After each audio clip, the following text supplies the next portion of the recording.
Jesus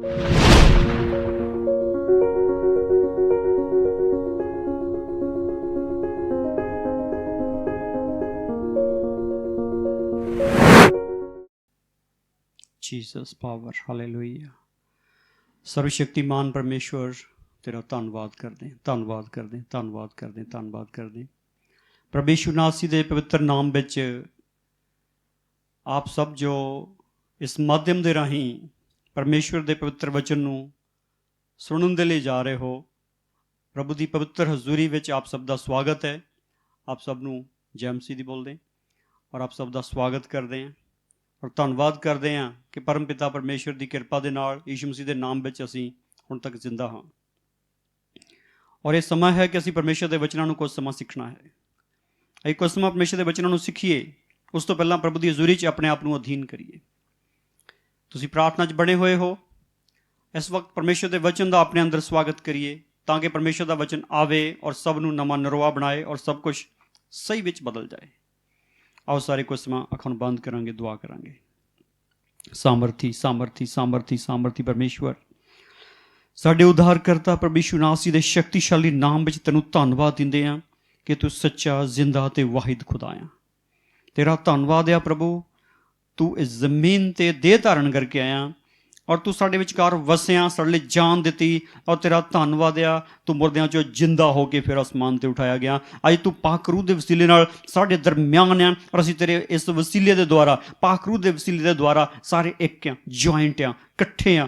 प्रभु तेरा धन्नवाद करदे हां। दूरियां मतलब नहीं रखदियां, असीं तेरे रूह द्वारा तेरे तां कट्ठे आ। प्रभु तेरा धन्नवाद आ, शुक्रिया शुक्रिया। हुण खुदावन तेरा जिंदा शब्द भेजो प्रभु जी, तेरा जिंदा शब्द रोम रोम विच आ जाए खुदावन। हुण खुदावन तेरा शब्द रोम रोम विच आ जाए, क्योंकि तुसीं कहा मैं हुण तुहाडे नाल हां, फिर तुहाडे अंदर आऊँगा। अज तेरा रूह, तेरा शब्द सब दे अंदर भर जाए, रच मिच जाए सब दे अंदर। किरपा होवे, किरपा होवे। सब शरीर तेरे शब्द नाल, तेरे मसां नाल भर जाण खुदावन। धन्नवाद धन्नवाद धन्नवाद धन्नवाद धन्नवाद। अज होर दे होर बना दे प्रभु, बदल दे, रिवाइव कर दे प्रभु सब। धन्नवाद धन्नवाद धन्नवाद। शुक्रिया करते हैं पिता, तुसीं साडीआं बेनतियां नूं मान लिया। ये सारियां दुआ बेनतियां यीशु नासरी दे पवित्र नाम च अधीन होके धन्नवाद सहित मंगदे हां। आमीन आमीन। सो आप सब का स्वागत है प्रभु की पवित्र हजूरी दे विच।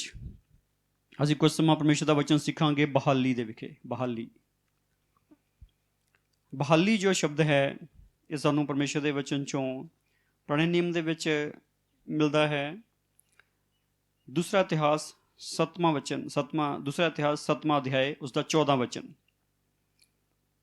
उस दे विच इस तरीके नाल वर्णन है, जे मेरी प्रजा जो मेरे नाम ते अखवाउंदी है अधीन होकर प्रार्थना करे ते मेरे दर्शन की चाहवंद होवे अते अपने भैड़े राह तो मुड़े, तां मैं सुरग उत्तों सुन के उन्हां दे पाप खिमा करांगा अते उन्हें देश नूं बहाल कर दियांगा। बहाल, बहाल करना जां बहाली, इस विषय के उत्ते कुछ समा आपां परमेश्वर के वचन नूं सीखांगे। अगर इस वचन के तुसीं पहले हिस्से नूं इत्थों पढ़ोगे तो इत्थे है, प्रभु कहंदा अगर जमीन के उत्ते कोई विपता आ जाए, कोई समस्या आ जाए, अगर तुसीं उस वक्त प्रार्थना करोगे अधीन होके, तो मैं तुहाडे देश नूं बहाल कर दूंगा। बहाल करन दा अर्थ की है? हिंदी विच इहदे लई शब्द है ज्यों का त्यों, ज्यों का त्यों, जैसा था वैसा, जिद्दां दा सी उदां दा।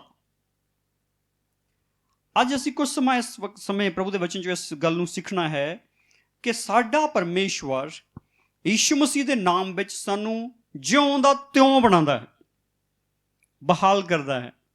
बहाल करने का मतलब है ज्यों दा त्यों बनांदा है।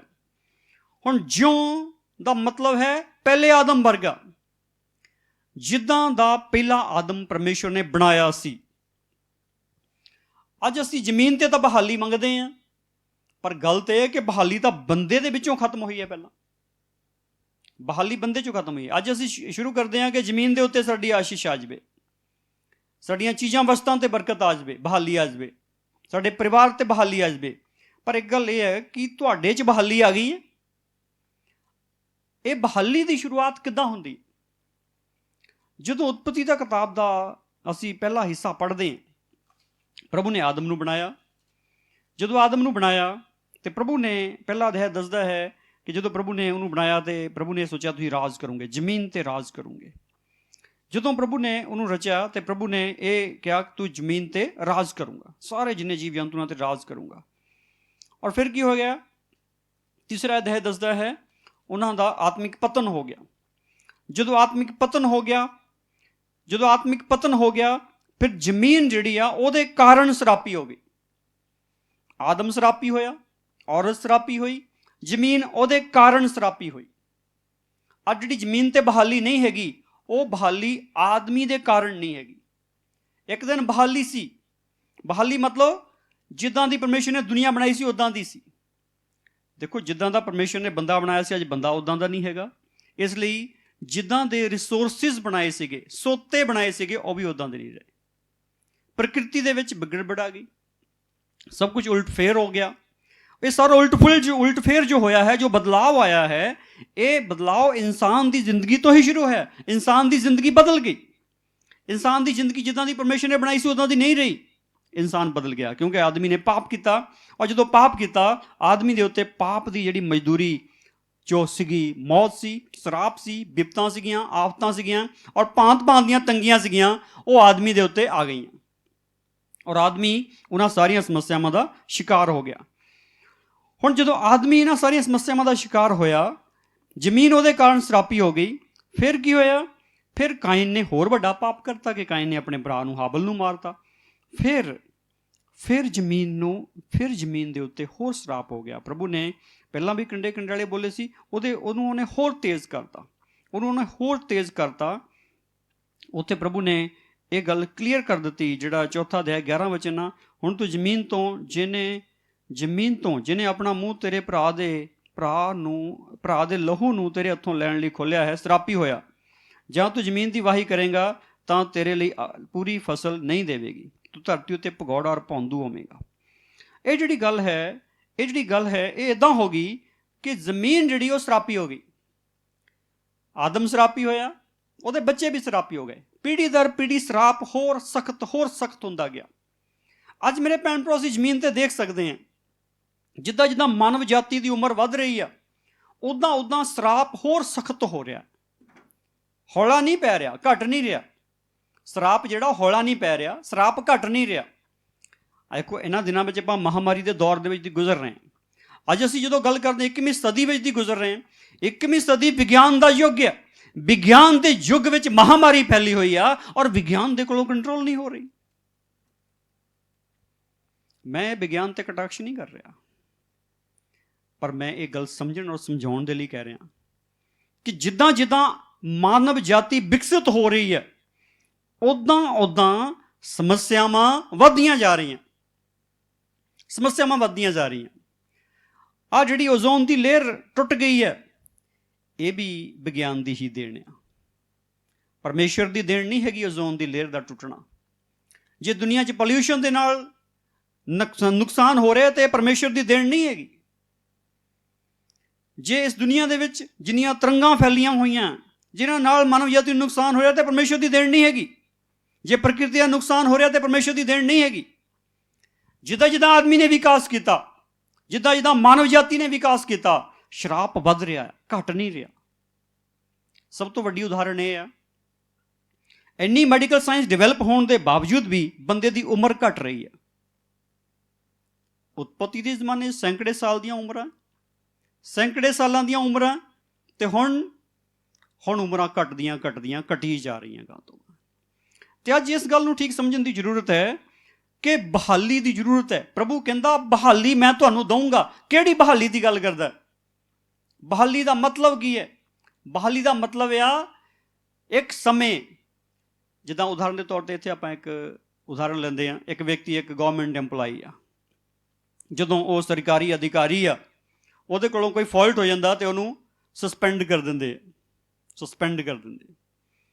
ਜਦੋਂ ਸਸਪੈਂਡ ਕੀਤਾ ਜਾਂਦਾ, ਉਹਨੂੰ ਫਿਰ ਕੋਈ ਸੈਲਰੀ ਨਹੀਂ ਹੁੰਦੀ, ਕੋਈ ਸਹਾਇਤਾ ਨਹੀਂ ਹੁੰਦੀ। ਉਹ ਫਿਰ ਕੋਈ ਵੀ ਆਪਣੇ ਅਧਿਕਾਰ ਦੀ ਵਰਤੋਂ ਨਹੀਂ ਕਰ ਸਕਦਾ ਹੈਗਾ। ਉਹ ਫਿਰ ਨੌਕਰੀ ਤੋਂ ਲਾ ਦਿੱਤਾ ਜਾਂਦਾ। ਫਿਰ ਉਹਦਾ ਕੋਈ ਕੇਸ ਚੱਲਦਾ ਹੈ। ਜੇਕਰ ਉਹ ਕਿਤੇ ਆਪਣੀ ਸਮੱਸਿਆ ਨੂੰ, ਜਿਹੜੀ ਉਹਦੇ ਤੇ ਦੋਸ਼ ਲੱਗਾ ਸੀਗਾ, ਕਲੀਅਰ ਕਰ ਦੇਵੇ ਤਾਂ ਫਿਰ ਰੱਖ ਲਿਆ ਜਾਂਦਾ ਹੈ। ਫਿਰ ਉਹਨੂੰ ਬਹਾਲੀ ਕਹਿੰਦੇ।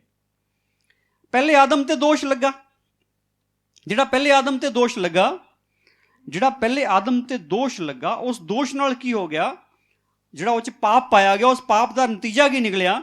ਉਸ ਪਾਪ ਦਾ ਨਤੀਜਾ ਇਹ ਨਿਕਲਿਆ ਕਿ ਉਸ ਆਦਮੀ ਦੇ ਉੱਤੇ ਸਰਾਪ ਆ ਗਿਆ, ਉਹਦੀ ਸਾਰੀ ਜਨਰੇਸ਼ਨ ਦੇ ਉੱਤੇ ਸਰਾਪ ਆ ਗਿਆ।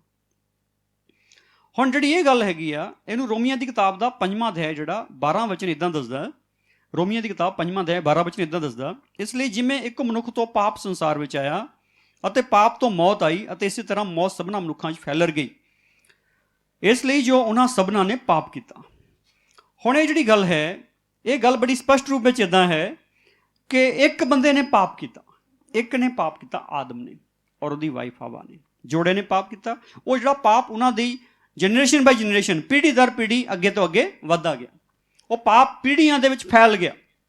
ਜਦੋਂ ਪਾਪ ਪੀੜ੍ਹੀਆਂ ਵਿੱਚ ਫੈਲ ਗਿਆ, ਉਹਦਾ ਰਿਜ਼ਲਟ ਇਹ ਨਿਕਲਿਆ ਕਿ ਪਾਪ ਦਾ ਫਲ ਵੀ ਪੀੜ੍ਹੀਆਂ ਵਿੱਚ ਫੈਲ ਗਿਆ। ਔਰ ਅੱਜ ਅਸੀਂ ਸਾਰੇ ਜਿੰਨੀਆਂ ਮਰਜ਼ੀ ਕੌਮਾਂ ਮਜ਼ਹਬਾਂ ਦੀਆਂ ਦੀਵਾਰਾਂ ਖੜੀਆਂ ਕਰ ਲਈਏ, ਦੇਸ਼ਾਂ ਦੀਆਂ ਨੇਸ਼ਨਸ ਦੀਆਂ ਦੀਵਾਰਾਂ ਖੜੀਆਂ ਕਰ ਲਈਏ, ਪਰ ਇਹ ਗੱਲ ਆ ਹੈਗੇ ਅਸੀਂ ਇੱਕ ਹੀ ਆਦਮ ਔਰ ਇੱਕ ਹੀ ਔਰਤ, ਹਵਾ, ਆਦਮ ਅਤੇ ਹਵਾ, ਉਸ ਜੋੜੇ ਦੀ ਅਸੀਂ ਸਾਰੇ ਸੰਤਾਨ ਆ। ਜਿੰਨਾ ਪਿੱਛੇ ਨੂੰ ਜਾਈ ਜਾਓਗੇ ਤਾਂ ਉਹੀ ਲੱਭਣਾ, ਬਾਕੀ ਜੇ ਕੋਈ ਝੂਠ ਬੋਲਦਾ ਉਹਦੀ ਮਰਜ਼ੀ ਹੈ।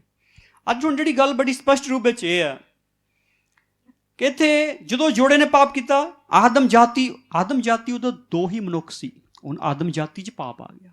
ਦੋ ਹੀ ਸੀਗੇ ਤੇ ਆਦਮ ਜਾਤੀ ਤਾਂ ਦੋ ਹੀ ਸੀ, ਆਦਮ ਜਾਤ ਕਰੋੜਾਂ ਹਜ਼ਾਰਾਂ ਖਰਬਾਂ ਨਹੀਂ ਸੀ, ਦੋ ਹੀ ਸੀ, ਦੋਨਾਂ 'ਚ ਪਾਪ ਆ ਗਿਆ। ਆਦਮ ਜਾਤੀ ਪਾਪੀ ਹੋ ਗਈ ਔਰ ਉਹ ਸਰਾਪੀ ਹੋ ਗਏ, ਉਹਨਾਂ ਵਿੱਚ ਅੱਗੇ ਉਹ ਜਿਹੜਾ ਪਾਪ ਫੈਲ ਗਿਆ ਔਰ ਉਹ ਖੁਦਾ ਦੀ ਬਾਦਸ਼ਾਹਤ ਤੋਂ ਕੱਢੇ ਗਏ, ਖੁਦਾ ਦੀ ਬਾਦਸ਼ਾਹਤ ਤੋਂ ਕੱਢੇ ਗਏ, ਬਰਖਾਸਤ ਕੀਤੇ ਗਏ। ਜਦੋਂ ਖੁਦਾ ਦੀ ਬਾਦਸ਼ਾਹਤ ਤੋਂ ਕੱਢੇ ਗਏ, ਇਹ ਜਿਹੜਾ 12 ਵਚਨ ਦੇ ਅਨੁਸਾਰ ਇਦਾਂ ਹੀ ਹੈ। ਹੁਣ ਅੱਗੇ ਕੀ ਹੋਇਆ, ਜਿਹੜਾ 14 ਵਚਨ ਉਹਦੇ ਆਖਰੀ ਲਾਈਨ 'ਚ ਲਿਖਿਆ, ਇਹ ਆਦਮ ਆਉਣ ਵਾਲੇ ਦਾ ਨਮੂਨਾ ਸੀ, ਪਰ ਇਹ ਨਹੀਂ ਜਿਹਾ ਅਪਰਾਧ ਹੋਇਆ ਤਹੀ ਹੀ ਬਖਸ਼ਿਸ਼ ਵੀ ਹੋਈ। ਜਿੱਦਾਂ ਅਪਰਾਧ ਹੋਇਆ ਉਦਾਂ ਹੀ ਬਖਸ਼ਿਸ਼ ਵੀ ਹੋ ਗਈ। ਜੇ ਇੱਕ ਜੋੜੇ ਨੇ, ਇੱਕ ਬੰਦੇ ਨੇ ਪਾਪ ਕੀਤਾ ਸੀ ਤੇ ਉਹ ਸਾਰੀ ਜਨਰੇਸ਼ਨ 'ਚ ਪਾਪ ਫੈਲ ਗਿਆ, ਤੇ ਬਖਸ਼ਿਸ਼ ਵੀ ਇਦਾਂ ਹੀ ਹੋਈ ਆ। ਕਿਉਂਕਿ ਜਦ ਇੱਕ ਦੇ ਅਪਰਾਧ ਤੋਂ ਬਹੁਤ ਲੋਕ ਮਰ ਗਏ, ਤਾਂ ਪਰਮੇਸ਼ਰ ਦੀ ਕਿਰਪਾ ਅਤੇ ਉਸ ਬਖਸ਼ਿਸ਼ ਜਿਹੜੀ ਇੱਕੋ ਮਨੁੱਖ ਅਰਥਾਤ ਯਿਸੂ ਮਸੀਹ ਦੀ ਕਿਰਪਾ ਦੇ ਕਾਰਨ ਸੀ, ਬਹੁਤਿਆਂ ਲੋਕਾਂ ਲਈ ਬਾਫਰ ਪ੍ਰਗਟ ਹੋਈ। ਹੁਣ ਆ ਜਿਹੜੀ ਗੱਲ ਹੈ, ਇਸ ਗੱਲ ਨੂੰ ਠੀਕ ਸਮਝਣਾ ਜ਼ਰੂਰੀ ਹੈ ਕਿ ਜਿੱਦਾਂ ਇੱਕ ਦੇ ਅਪਰਾਧ ਕਰਕੇ ਬਹੁਤ ਸਾਰੇ ਲੋਕ ਮਰ ਗਏ, ਹੁਣ ਇੱਕ ਦੇ ਧਰਮ ਦੇ ਕਰਕੇ, ਯਿਸੂ ਮਸੀਹ ਦੇ ਧਰਮ ਦੇ ਕਰਕੇ, ਯਿਸੂ ਮਸੀਹ ਦੀ ਪਵਿੱਤਰਤਾਈ ਦੇ ਕਰਕੇ, ਉਹਦੀ ਆਗਿਆਕਾਰੀ ਦੇ ਕਰਕੇ ਜਿਹੜਾ ਵਿਸ਼ਵਾਸ ਕਰਦਾ ਉਹਦੇ ਤੇ, ਉਹ ਬਚਾਇਆ ਜਾਂਦਾ, ਉਹਨੂੰ ਪਰਮੇਸ਼ਰ ਦਾ ਧਰਮ, ਪਰਮੇਸ਼ਰ ਦੀ ਧਾਰਮਿਕਤਾ ਪ੍ਰਾਪਤ ਹੁੰਦੀ ਹੈ। ਪਰਮੇਸ਼ਰ ਦੇ ਵਚਨ, ਪਵਿੱਤਰ ਬਚਨ ਬਾਈਬਲ ਦੇ ਵਿੱਚ ਧਰਮ ਸ਼ਬਦ ਦਾ ਉਲੱਥਾ ਜੋ ਹੈ ਧਾਰਮਿਕਤਾ ਹੈ, ਰਾਈਟਸਨੈਸ ਹੈ। ਇਸ ਲਈ ਪ੍ਰਭੂ ਦਾ ਧੰਨਵਾਦ ਹੈ, ਪ੍ਰਭੂ ਆਪਣੀ ਧਾਰਮਿਕਤਾ ਆਪਣੇ ਲੋਕਾਂ ਨੂੰ ਦਿੰਦਾ। ਸੋ ਇਹਦਾ ਅਰਥ ਇਹ ਹੈ ਇੱਕ ਦਿਨ ਇੱਦਾਂ ਦਾ ਟਾਈਮ ਆਇਆ, ਪਰਮੇਸ਼ਰ ਨੇ ਆਦਮ ਨੂੰ ਆਪਣੇ ਵਰਗਾ ਬਣਾਇਆ, ਜਿਹੜਾ ਕਿ ਉਹ ਪੂਰਨ ਰੂਪ ਵਿੱਚ ਆਪਣੀ ਪੋਜੀਸ਼ਨ ਦੇ ਵਿੱਚ ਸੀ। ਪਰ ਫਿਰ ਕੀ ਹੋਇਆ, ਆਦਮ ਤੋਂ ਪਾਪ ਹੋਇਆ, ਔਰਤ ਤੋਂ ਪਾਪ ਹੋਇਆ, ਉਹ ਪਰਮੇਸ਼ਰ ਵਰਗੇ ਨਹੀਂ ਰਹੇ। ਉਹਦਾ ਰਿਜ਼ਲਟ ਇਹ ਨਿਕਲਿਆ, ਉਹ ਬਰਖਾਸਤ ਹੋ ਗਏ, ਔਰ ਅਗਲੀ ਗੱਲ ਇਹ ਹੋਈ ਕਿ ਪਰਮੇਸ਼ਰ ਦੀ ਬਾਦਸ਼ਾਹ ਤੋਂ ਕੱਢ ਦਿੱਤੇ ਗਏ। ਹੁਣ ਉਹ ਜੀਵਨ ਦੇ ਬ੍ਰਿਕਸ਼ ਨੂੰ ਪਹੁੰਚ ਨਹੀਂ ਸਕਦੇ ਸੀਗੇ, ਜੀਵਨ ਦੇ ਬ੍ਰਿਕਸ਼ ਤੋਂ ਦੂਰ ਹੋ ਗਏ, ਪਰਮੇਸ਼ਰ ਤੋਂ ਦੂਰ ਹੋ ਗਏ, ਉਹ ਪਹੁੰਚ ਨਹੀਂ ਸਕਦੇ ਸੀਗੇ। ਉੱਥੇ ਇੱਕ ਪੈਰਾ ਲੱਗ ਗਿਆ, ਉਹ ਉੱਥੇ ਜਾ ਹੀ ਨਹੀਂ ਸਕਦੇ ਸੀ। ਹੁਣ ਕੀ ਹੋਇਆ, ਹੁਣ ਦੂਸਰਾ ਮਨੁੱਖ ਯਿਸੂ ਮਸੀਹ ਜ਼ਮੀਨ ਤੇ ਆਇਆ, ਉਹਨੇ ਆਪਣੇ ਸਰੀਰ ਦੇ ਉੱਤੇ ਦੁੱਖ ਝੱਲੇ, ਬਿਪਤਾ ਝੱਲੀਆਂ, ਔਰ ਉਹਨੇ ਭਾਂਤ ਦੇ ਸਾਰੇ ਕਸ਼ਟ ਨੂੰ ਆਪਣੇ ਉੱਤੇ ਸਹਿ ਲਿਆ, ਔਰ ਪੂਰੀ ਪੀੜਾ ਨੂੰ ਪਵਿੱਤਰਤਾਈ ਔਰ ਆਗਿਆਕਾਰੀ ਦੀ ਹਾਲਤ ਵਿੱਚ ਰਹਿ ਕੇ ਸਹਿ ਲਿਆ, ਔਰ ਮਰ ਗਿਆ, ਔਰ ਤੀਏ ਦਿਨ ਜਿੰਦਾ ਹੋ ਗਿਆ, ਔਰ ਉਹ ਸਾਡੇ ਪਾਪਾਂ ਦਾ ਕਫਾਰਾ ਬਣ ਗਿਆ, ਉਹ ਸਾਡੇ ਪਾਪਾਂ ਦੀ ਕੀਮਤ ਬਣ ਗਿਆ। ਔਰ ਜਿਹੜਾ ਯਿਸੂ ਮਸੀਹ ਦਾ ਵਿਸ਼ਵਾਸ ਕਰੇਗਾ, ਉਹ ਬਹਾਲ ਹੋਏਗਾ। ਬਹਾਲ ਕਿਸ ਗੱਲ ਤੇ ਹੋਏਗਾ, ਉਹ ਕਿਸ ਗੱਲ ਤੇ ਬਹਾਲ ਹੋਏਗਾ, ਉਹ ਬਹਾਲ ਕਿਸ ਗੱਲ ਤੇ ਹੋਏਗਾ, ਇਹ ਗੱਲ ਜਿਹੜੀ ਹੈ ਸਮਝਣੀ ਜ਼ਰੂਰੀ ਹੈ ਕਿ ਕਿਸ ਗੱਲ ਤੇ ਬਹਾਲ ਹੋਏਗਾ। ਉਹ ਬਹਾਲੀ ਹੈ ਉਹ ਕਿਸ ਆਧਾਰ ਦੇ ਉੱਤੇ ਹੈ। ਮੱਤੀ ਦੀ ਇੰਜੀਲ ਦੇ 9ਵੇਂ ਅਧਿਆਇ ਦੇ ਵਿੱਚ 6ਵੇਂ ਵਚਨ 'ਚ ਇੱਦਾਂ ਲਿਖਿਆ, ਮੱਤੀ ਦੀ ਇੰਜੀਲ 9ਵਾਂ ਅਧਿਆਇ 6ਵਾਂ ਵਚਨ, ਪਰ ਇਸ ਲਈ ਜੋ ਤੁਸੀਂ ਜਾਣੋ, ਜੋ ਮਨੁੱਖ ਦੇ ਪੁੱਤਰ ਨੂੰ ਧਰਤੀ ਉੱਤੇ ਪਾਪ ਮਾਫ ਕਰਨ ਦਾ ਅਖਤਿਆਰ ਹੈ।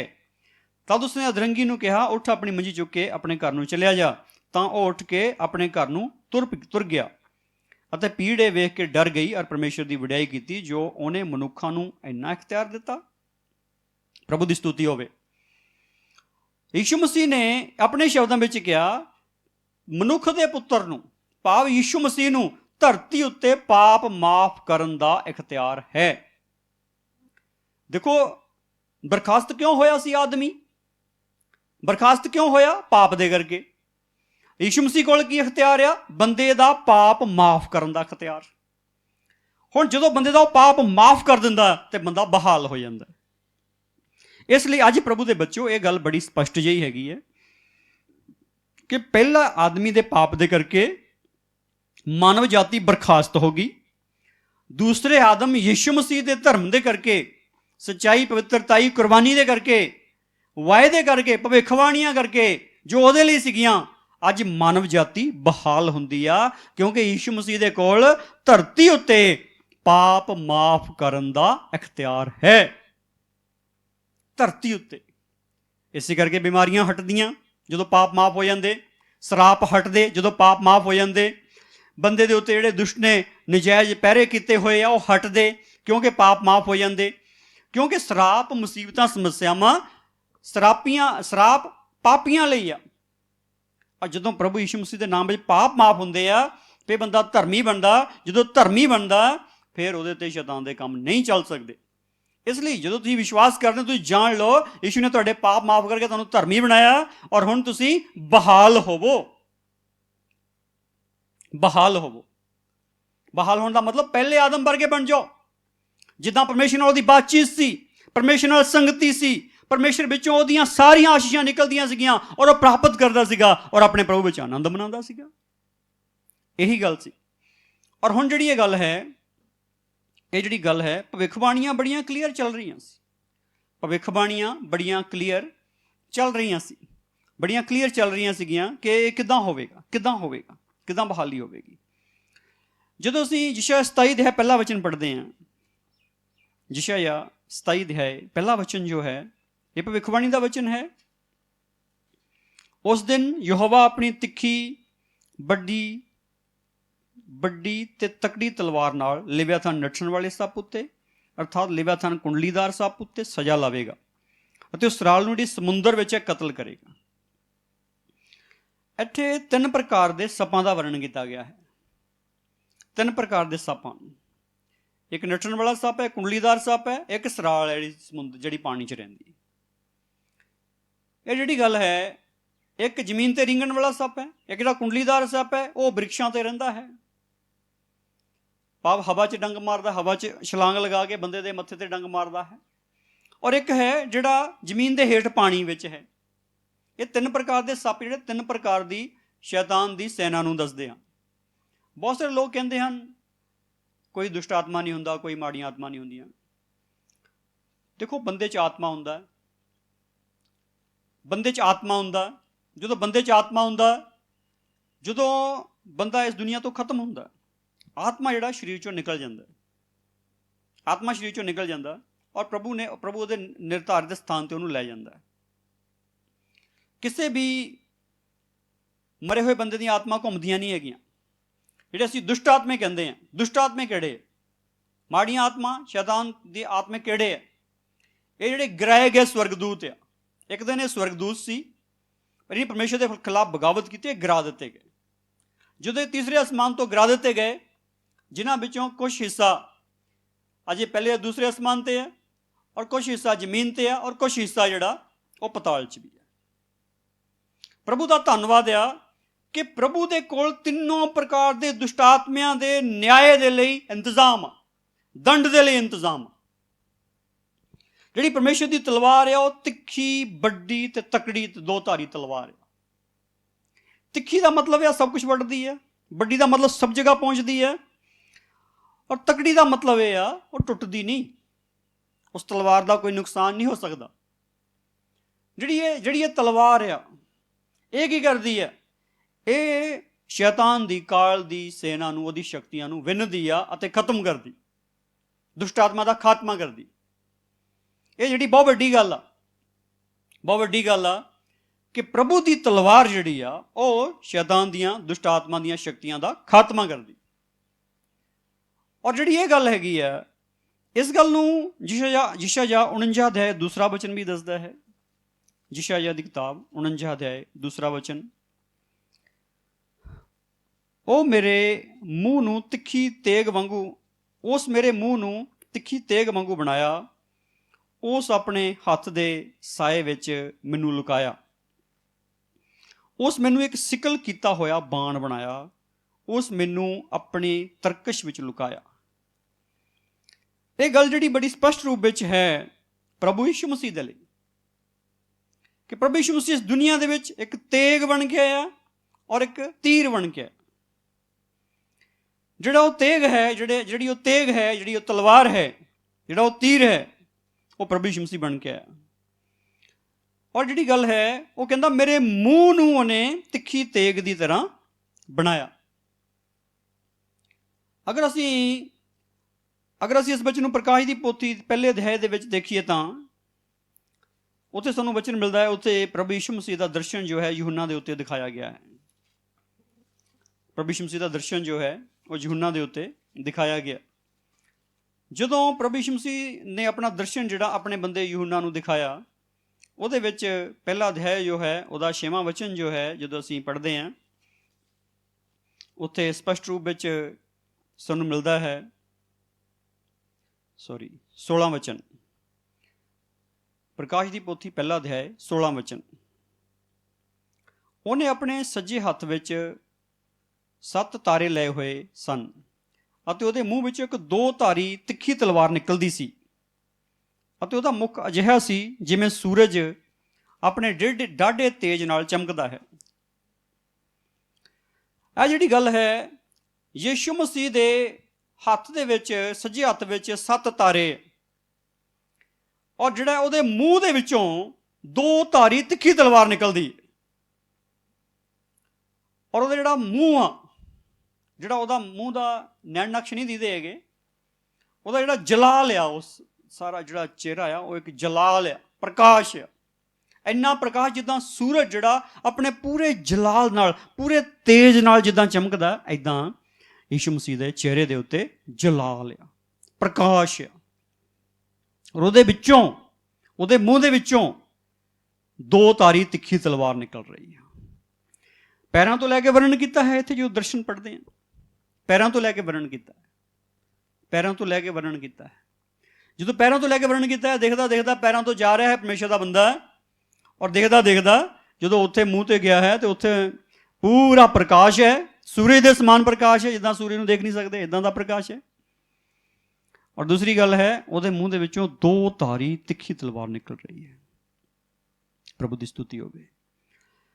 ਹੁਣ ਜਿਹੜੀ ਇਹ ਗੱਲ ਹੈ, ਇਹ ਗੱਲ ਬੜੀ ਸਪਸ਼ਟ ਰੂਪ ਵਿੱਚ ਇੱਦਾਂ ਹੈ ਕਿ ਪ੍ਰਭੂ ਦੇ ਮੂੰਹ ਦੇ ਵਿੱਚੋਂ 2 ਧਾਰੀ ਤਿੱਖੀ ਤਲਵਾਰ ਨਿਕਲਦੀ ਹੈ। ਹੁਣ ਅੱਜ ਜਦੋਂ ਤੁਸੀਂ ਪ੍ਰਭੂ ਦੀ ਹਜ਼ੂਰੀ ਵਿੱਚ ਹੋ, ਅੱਜ ਜਦੋਂ ਤੁਸੀਂ ਪ੍ਰਭੂ ਦੀ ਹਜ਼ੂਰੀ ਵਿੱਚ ਹੋ, ਜੋ ਇਬਰਾਨੀਆਂ 4:12 ਹੈ ਉਹ ਵੀ ਇਸ ਗੱਲ ਨੂੰ ਦੱਸਦਾ ਹੈ। ਇਬਰਾਨੀਆਂ 4:12,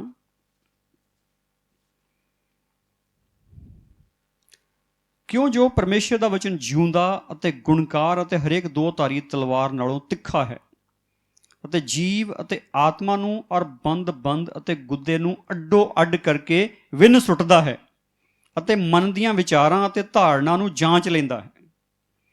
ਇੱਥੇ ਦੇਖੋ ਹੁਣ ਵਚਨ ਕਿੱਥੇ ਜਾਂਦਾ। ਆਪਾਂ ਇਹ ਗੱਲ ਪਹਿਲਾਂ ਬੋਲ ਕੇ ਹਟੇ ਹਾਂ ਯਿਸੂ ਦੇ ਨਾਮ ਵਿੱਚ ਕਿ ਬਹਾਲੀ ਜਿਹੜੀ ਖਰਾਬ ਹੋਈ ਉਹ ਇਸ ਲਈ ਖਰਾਬ ਹੋਈ ਕਿ ਬੰਦਾ ਖਰਾਬ ਹੋ ਗਿਆ।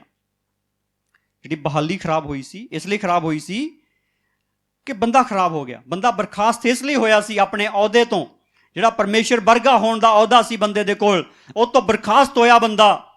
ਜਦੋਂ ਉਹ ਤੋਂ ਬਰਖਾਸਤ ਹੋਇਆ ਇਸ ਲਈ ਬਰਖਾਸਤ ਹੋਇਆ ਸੀ ਕਿਉਂਕਿ ਬੰਦੇ ਦੇ ਵਿੱਚ ਪਾਪ ਆਇਆ ਸੀ, ਬੰਦੇ 'ਚ ਵਿਗਾੜ ਆਇਆ ਸੀ। ਹੁਣ ਜਿਹੜੀ ਤਲਵਾਰ ਆ ਉਹ ਕਿੱਥੇ ਆਉਂਦੀ ਹੈ? ਇਹ ਤਲਵਾਰ 2 ਧਾਰੀ ਤਿੱਖੀ ਤਲਵਾਰ ਆ, ਔਰ ਇਹ ਜਿਉਂਦਾ ਆ, ਇਹ ਬਚਨ ਜਿਉਂਦਾ ਆ ਤੇ ਗੁਣਕਾਰ ਆ। ਇਹ ਤਲਵਾਰ ਆ 2 ਧਾਰੀ ਤਿੱਖੀ ਤਲਵਾਰ। ਔਰ ਅਗਲੀ ਗੱਲ ਆ, ਇਹ ਜੀਵ ਅਤੇ ਆਤਮਾ ਨੂੰ ਔਰ ਬੰਦ ਤੇ ਗੁੱਦੇ ਨੂੰ ਅੱਡੋ ਅੱਡ ਕਰਕੇ ਵਿੰਨ ਸੁੱਟਦੀ। ਜੀਵ ਵਿੱਚ ਜਾਂਦੀ, ਆਤਮਾ ਵਿੱਚ ਜਾਂਦੀ, ਵੰਦ ਵਿੱਚ ਜਾਂਦੀ ਹੈ, ਭਾਵ ਲਹੂ ਵਿੱਚ ਵੀ ਜਾਂਦੀ ਹੈ। ਜੀਵ ਸਰੀਰ ਦੇ ਵਿੱਚ ਜਾਂਦੀ ਆ, ਬੰਦ ਦੇ ਵਿੱਚ, ਔਰ ਆਤਮਾ ਦੇ ਹਿੱਸਿਆਂ ਦੇ ਵਿੱਚ ਜਾਂਦਾ ਵਚਨ ਤਲਵਾਰ ਦੀ ਤਰ੍ਹਾਂ ਜਾਂਦਾ।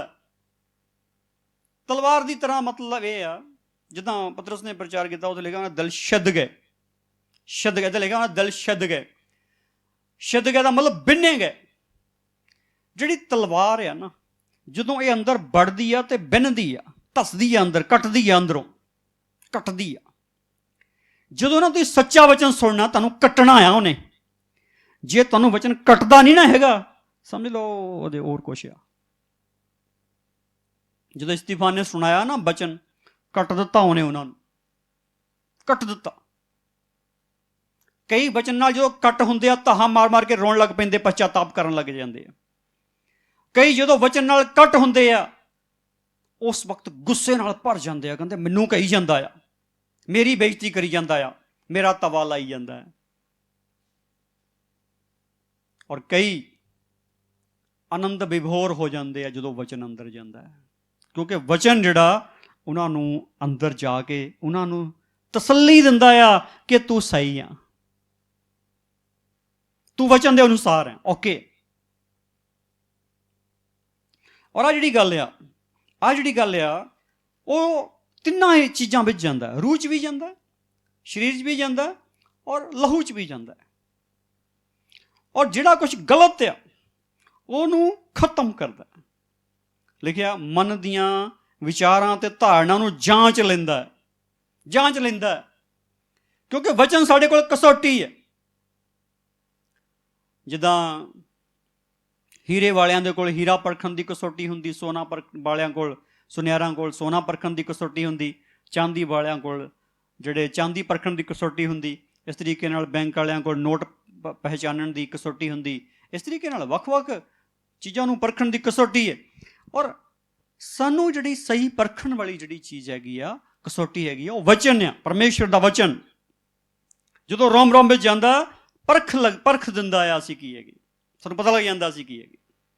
ਔਰ ਪ੍ਰਭੂ ਦਾ ਧੰਨਵਾਦ ਆ, ਜਦੋਂ ਰੋਮ ਵਿੱਚ ਜਾਂਦਾ, ਪਰਖੇ ਜਾਂਦੇ ਆ ਅਸੀਂ, ਪਰਖੇ ਜਾਂਦੇ। ਔਰ ਜੋ ਫਿਰ ਗਲਤ ਆ ਉਹ ਫਿਰ ਨਸ਼ਟ ਕੀਤਾ ਜਾਂਦਾ, ਜੋ ਫਿਰ ਗਲਤ ਆ ਉਹ ਖਤਮ ਕੀਤਾ ਜਾਂਦਾ, ਉਹ ਨਸ਼ਟ ਕੀਤਾ ਜਾਂਦਾ। ਅੱਜ ਬੜੀ ਸਪਸ਼ਟ ਰੂਪ ਵਿੱਚ ਇਹ ਗੱਲ ਹੈਗੀ ਆ ਕਿ ਤੁਹਾਡਾ ਪਰਮੇਸ਼ਵਰ ਜਿਹੜਾ ਆ ਇਸ ਗੱਲ ਤੇ ਕੰਮ ਕਰ ਰਿਹਾ। ਜਦੋਂ ਉਹਨੇ ਦੇਖਿਆ ਕਿ ਮੇਰੇ ਲੋਕ ਬਰਖਾਸਤ ਹੋ ਗਏ ਆ, ਮੇਰੇ ਵਰਗੇ ਨਹੀਂ ਰਹੇ, ਤੇ ਹੁਣ ਮੈਂ ਫਿਰ ਇਹਨਾਂ ਨੂੰ ਆਪਣੇ ਵਰਗੇ ਬਣਾਉਣਾ। ਇਸ ਲਈ ਪ੍ਰਭੂ ਦਾ ਵਚਨ ਦੱਸਦਾ ਹੈ, ਇਹਨਾਂ ਨੇ ਯਿਸੂ ਮਸੀਹ ਉੱਤੇ ਨਿਹਚਾ ਕੀਤੀ, ਉਹਨਾਂ ਨੂੰ ਪਰਮੇਸ਼ਰ ਦੇ ਪੁੱਤਰ ਹੋਣ ਦਾ ਹੱਕ ਦਿੱਤਾ ਗਿਆ। ਪਰਮੇਸ਼ਰ ਦੇ ਪੁੱਤਰ ਹੋਣ ਦਾ ਹੱਕ ਕੇਵਲ ਯਿਸੂ ਮਸੀਹ ਕੋਲ ਨਹੀਂ ਹੈਗਾ, ਪਰਮੇਸ਼ਵਰ ਦੇ ਪੁੱਤਰ ਹੋਣ ਦਾ ਹੱਕ ਹਰ ਇੱਕ ਇਮਾਨਦਾਰ ਦੇ ਲਈ ਹੈ।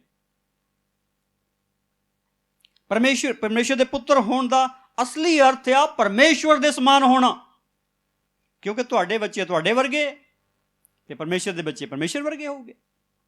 ਪਰਮੇਸ਼ਰ ਦੇ ਪੁੱਤਰ ਹੋਣ ਦਾ ਅਰਥ ਆ ਪਰਮੇਸ਼ਰ ਵਰਗੇ ਹੋਣਾ।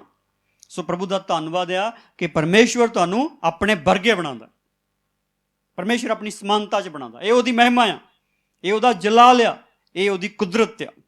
ਇਸ ਲਈ ਵਚਨ ਰੋਮ ਵਿੱਚ ਜਾਂਦਾ ਹੈ, ਰੋਮ ਵਿੱਚ ਜਾ ਲੈਣ ਦਿਓ, ਖੁੱਭ ਲੈਣ ਦਿਓ ਅੰਦਰ, ਵਿੰਨਿਆ ਜਾਣ ਦਿਓ ਅੰਦਰ, ਤਾਂ ਕਿ ਅੰਦਰੋਂ ਸਮਾਨ ਬਾਹਰ ਫੁੱਟੇ, ਅੰਦਰੋਂ ਸਮਾਨ ਬਾਹਰ ਫੁੱਟੇ। ਕਈ ਵਾਰ ਤੁਸੀਂ ਕਿਸੇ ਬੰਦੇ ਨੂੰ ਕੋਈ ਸੱਚੀ ਗੱਲ ਕਹਿੰਦੇ, ਉਹਨੂੰ ਗੁੱਸਾ ਇੰਨਾ ਚੜ੍ਹਨ ਦਾ ਉਹ ਤੁਹਾਨੂੰ ਗਲੋਂ ਫੜ ਲੈਂਦਾ, ਇੰਨਾ ਗੁੱਸਾ ਚੜ੍ਹ ਜਾਂਦਾ ਉਹਨੂੰ। ਕੀ ਗਿਆ ਉਹਦੇ ਅੰਦਰ? ਗੱਲ ਗਈ। ਕਈ ਕਹਿੰਦੇ ਤੂੰ ਮੈਨੂੰ ਗੁੱਸਾ ਚੜਾਈ ਜਾਂਦਾ। ਗੁੱਸਾ ਕਿਉਂ ਆ ਗਿਆ ਤੇਰੇ ਅੰਦਰੋਂ ਬਾਹਰ? ਕਿਉਂਕਿ ਹੈਗਾ ਸੀ। ਇੱਕ ਫਿਲਾਸਫਰ ਕਹਿੰਦਾ, ਇੱਕ ਖੂਹ ਦੇ ਵਿੱਚ ਜੇਕਰ ਪਾਣੀ ਨਾ ਹੋਵੇ ਕਿ ਡੋਲ ਪਾਉਣ ਨਾਲ ਬਾਹਰ ਆਜੂ? ਪਾਣੀ ਹੈ ਨਹੀਂ, ਖੂਹ ਸੁੱਕਾ ਆ, ਡੋਲ ਪਾਈ ਜਾਓ, ਪਾਣੀ ਆਜੂ? ਪਾਣੀ ਤਾਂ ਹੈ ਹੀ ਨਹੀਂ ਉਹਦੇ 'ਚ। ਅਗਰ ਤੁਹਾਡੇ ਅੰਦਰ ਗੁੱਸਾ ਨਹੀਂ ਹੈਗਾ, ਕੋਈ ਤੁਹਾਨੂੰ ਗੁੱਸਾ, ਕਿਸੇ ਦੀ ਗੱਲ ਕਹਿਣ ਨਾਲ ਗੁੱਸਾ ਆ ਜਾਂਦਾ, ਤੁਸੀਂ ਕਹਿੰਦੇ ਤੂੰ ਮੈਨੂੰ ਗੁੱਸਾ ਚੜਾਤਾ, ਉਹਨੇ ਤਾਂ ਭਾਈ ਇੱਕ ਗੱਲ ਕਹੀ ਸੀ, ਹੁਣ ਤੇਰੇ ਵਿੱਚ ਜਿਹੜਾ ਸਮਾਨ ਸੀ ਬਾਹਰ ਆ ਗਿਆ, ਜਿਹੜਾ ਤੇਰੇ ਵਿਚਲਾ ਸਮਾਨ ਸੀ ਬਾਹਰ ਆ ਗਿਆ। ਅੱਜ ਜਿਹੜੀ ਗੱਲ ਹੈਗੀ ਆ, ਗੱਲਾਂ ਨਾਲ ਵੀ ਬਹੁਤ ਕੁਝ ਹੁੰਦਾ, ਨੋਰਮਲ ਗੱਲਾਂ ਨਾਲ ਬਹੁਤ ਕੁਝ ਹੁੰਦਾ, ਪਰ ਖੁਦਾ ਦੇ ਸ਼ਬਦ ਨਾਲ ਜੋ ਹੋਣ ਵਾਲਾ ਆ ਉਹ ਅਨੰਤ ਆ। ਇਸ ਲਈ ਖੁਦਾ ਦਾ ਸ਼ਬਦ ਦੋ ਧਾਰੀ ਤਿੱਖੀ ਤਲਵਾਰ ਆ। ਇਹ ਦੋ ਧਾਰੀ ਤਿੱਖੀ ਤਲਵਾਰ ਦੀ ਲੋੜ ਕਿਉਂ ਪਈ? ਪਾਪ ਦੇ ਵਿਨਾਸ਼ ਦੇ ਲਈ ਸ਼ਬਦ ਦੀ ਤਲਵਾਰ ਦੀ ਲੋੜ ਪੈਣੀ ਹੀ ਸੀ। ਯਿਸੂ ਮਸੀਹ ਪਾਪੀਆਂ ਨੂੰ ਨਾਸ਼ ਕਰਨ ਨਹੀਂ ਆਇਆ, ਯਿਸੂ ਮਸੀਹ ਪਾਪ ਨੂੰ ਨਾਸ਼ ਕਰਨ ਆਇਆ। ਯਿਸੂ ਮਸੀਹ ਪਾਪੀਆਂ ਨੂੰ ਨਾਸ਼ ਕਰਨ ਨਹੀਂ ਆਇਆ, ਯਿਸੂ ਮਸੀਹ ਪਾਪ ਨੂੰ ਨਾਸ਼ ਕਰਨ ਆਇਆ। ਤੇ ਪਾਪ ਕਿੱਦਾਂ ਨਾਸ਼ ਹੋਣਾ ਸੀ? ਜਦੋਂ ਪਾਪ ਤਾਂ ਸਰੀਰ 'ਚ ਆ ਬੰਦੇ ਦੇ। ਬਹੁਤ ਸਾਰੇ ਲੋਕ ਕਹਿੰਦੇ ਬਾਹਰ ਪਾਪ ਆ। ਜੇ ਅੰਦਰ ਨਹੀਂ ਨਾ ਰਹੂਗਾ, ਬਾਹਰ ਰਵੇ ਜਿੰਨਾ ਰਹਿੰਦਾ, ਤੁਹਾਨੂੰ ਕੋਈ ਪ੍ਰੋਬਲਮ ਹੀ ਨਹੀਂ ਹੋਊਗੀ। ਨਹੀਂ ਹੋਊਗੀ, ਨਹੀਂ ਹੋਣੀ। ਜਿਨ੍ਹਾਂ ਦਾ ਆਪ ਬੀੜੀਆਂ ਸਿਗਰਟਾਂ ਪੀਣ ਨੂੰ ਬਹੁਤ ਮਨ ਕਰਦਾ ਹੁੰਦਾ, ਉਹ ਕਹਿੰਦੇ ਮੇਰੇ ਲਾਗੇ ਨਾ ਪੀਵੀਂ, ਇਸ ਲਈ ਕਿਉਂਕਿ ਉਹ ਤੋਂ ਰਹਿ ਨਹੀਂ ਹੁੰਦਾ। ਜਿਹਨੂੰ ਤਲਵੇ ਨਹੀਂ ਉੱਠੀ ਕਦੀ, ਉਹ ਕਹਿੰਦਾ ਮੈਨੂੰ ਤੇਰੇ ਨਾਲ ਕੋਈ ਪ੍ਰੋਬਲਮ ਨਹੀਂ ਹੈਗੀ। ਆਲੇ ਦੁਆਲੇ ਜੋ ਮਰਜ਼ੀ ਹੋਵੇ, ਮੇਰੇ ਤੇ ਇਫੈਕਟ ਨਹੀਂ ਹੋਊਗਾ। ਉਹ ਵਿਅਕਤੀ ਇਹ ਕਹਿੰਦਾ ਜਿਹਦੇ ਅੰਦਰੋਂ ਪ੍ਰਭੂ ਨੇ ਪਾਪ ਮਾਰ ਹੀ ਸਿੱਟਿਆ। ਮਾਰ ਹੀ ਸਿੱਟਿਆ। ਕਾਹਦੇ ਨਾਲ ਮਾਰ ਸਿੱਟਿਆ? ਤਲਵਾਰ ਚਲਾਤੀ ਅੰਦਰ। ਤਲਵਾਰ ਚੱਲ ਗਈ ਵਚਨ ਦੀ, ਦੋ ਧਾਰੀ ਤਿੱਖੀ ਤਲਵਾਰ ਚੱਲ ਗਈ, ਜਿਹੜੀ ਅੰਦਰ ਰੋਮ ਰੋਮ 'ਚ ਚੱਲ ਗਈ। ਅੰਦਰੋਂ ਪਾਪ ਹੀ ਮਾਰ ਸਿੱਟਿਆ। ਤੇ ਅੰਦਰ ਫਿਰ ਜਿਹੜਾ ਹੋਰ ਸਮਾਨ ਸੀ, ਪਾਪ ਦੇ ਕਰਕੇ ਕਈ ਕੁਛ ਹੋਰ ਲੁਕਿਆ ਹੋਇਆ ਸੀ।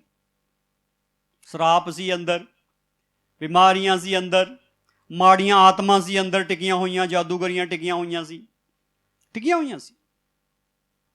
ਉਹ ਸਾਰੀਆਂ ਕੀ ਹੋ ਗਈਆਂ? ਉਸ ਤਲਵਾਰ ਦੇ ਨਾਲ ਨਸ਼ਟ।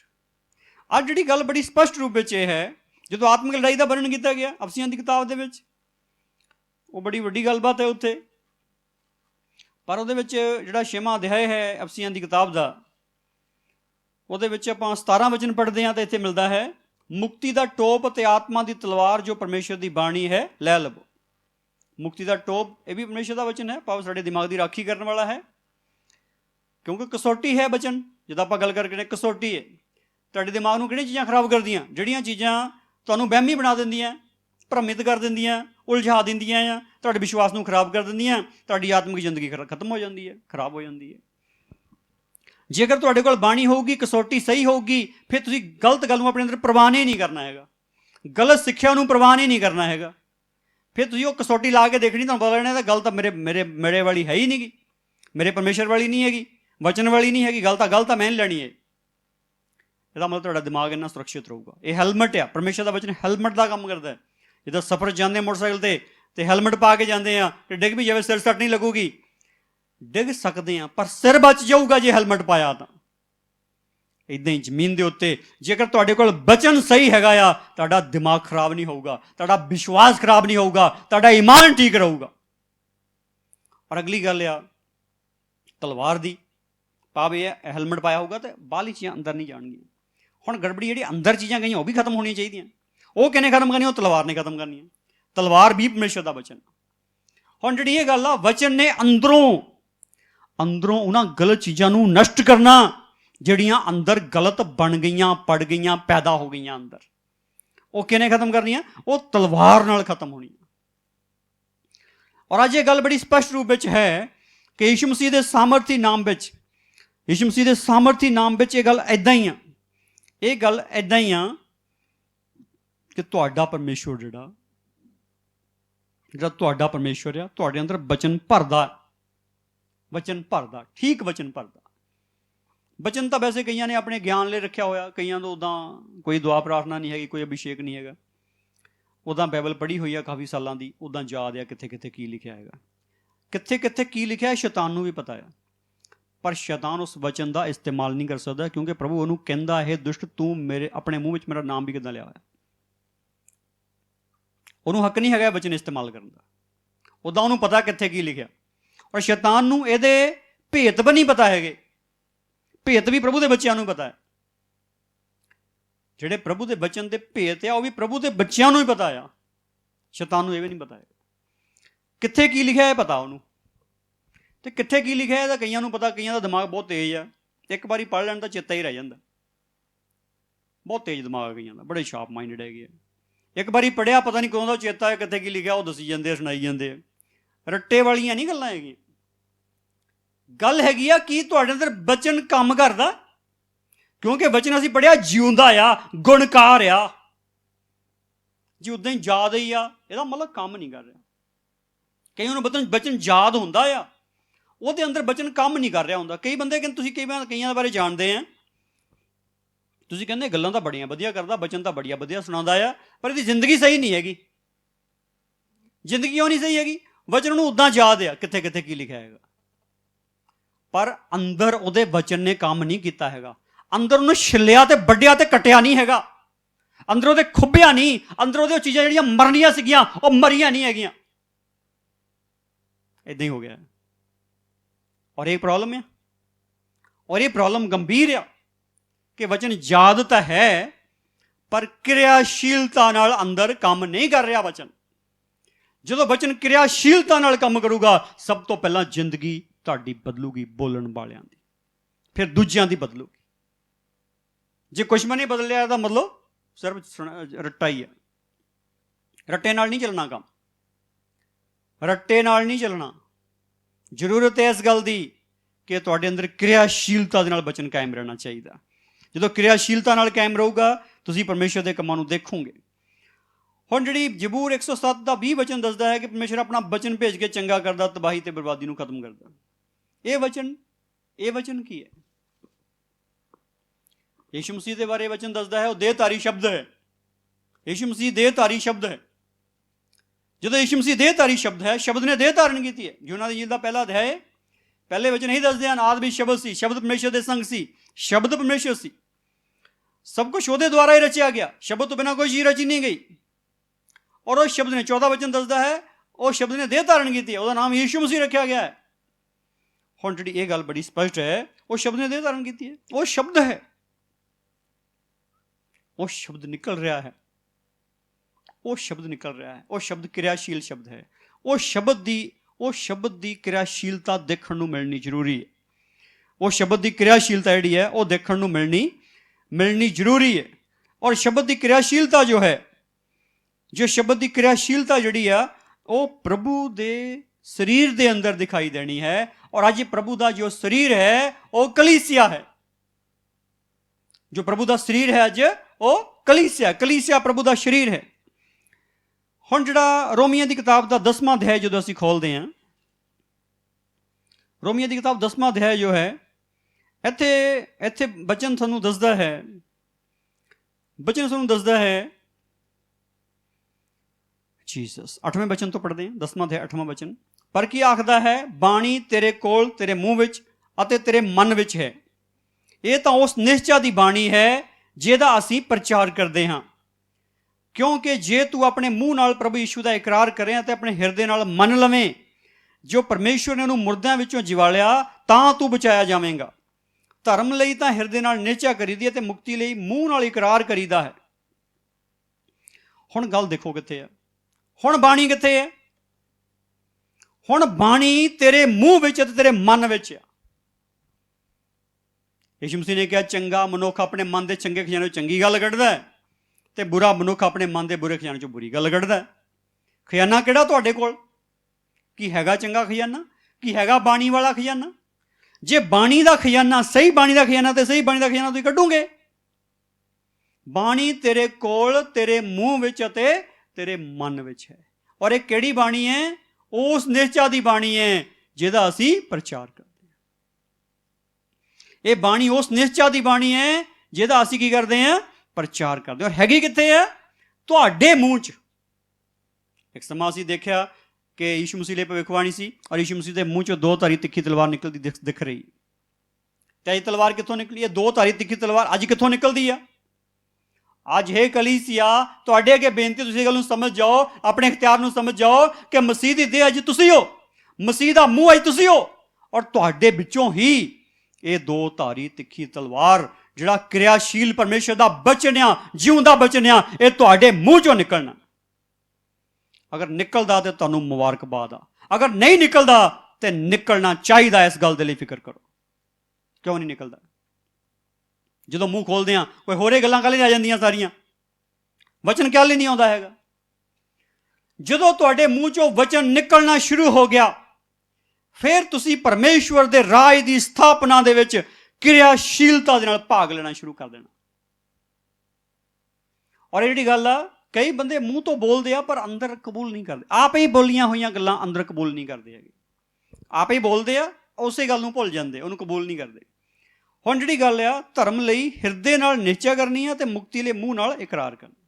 ਮੂੰਹ ਨਾਲ ਇਕਰਾਰ ਤੇ ਹਿਰਦੇ ਨਾਲ ਵਿਸ਼ਵਾਸ। ਜਿਹੜਾ ਵਿਸ਼ਵਾਸ ਆ ਉਹ ਮੂੰਹ ਨੇ ਨਹੀਂ ਕਰਨਾ ਹੈਗਾ, ਮੂੰਹ ਨੇ ਇਕਰਾਰ ਕਰਨਾ ਆ ਤੇ ਦਿਲ ਨੇ ਵਿਸ਼ਵਾਸ ਕਰਨਾ, ਮਨ ਨੇ ਵਿਸ਼ਵਾਸ ਕਰਨਾ। ਹੁਣ ਇਹ ਗੱਲ ਜਿਹੜੀ ਬੜੀ ਸਾਫ਼ ਇੱਦਾਂ ਹੈ,